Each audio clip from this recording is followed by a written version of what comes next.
આદિવાસી પરિવારો એટલે આમ તો પ્રકૃતિના પૂજકો એવું કહેવાય. એટલે એમના ઘરે તમે આવો ને તો એ તમને બધું પ્રકૃતિમાંથી લીધેલું હોય ને જોવા મળે. વાંસની સોટી હોય એટલે એની આવી પેલી કરે અને એમાંથી આ દિવાલો પછી એને સરસ છાણ અને માટીથી એને સરસ લીપે.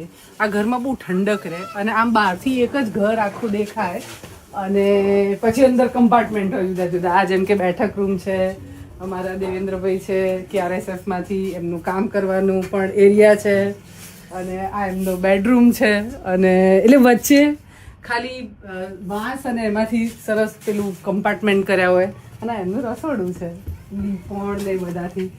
તમને ખબર અત્યારે આપણે બધા હવે આ ચીજો પાછળ બહુ આવ્યા છીએ કે નેચરલ વસ્તુઓ અને નેચરની વચ્ચે રહેવું.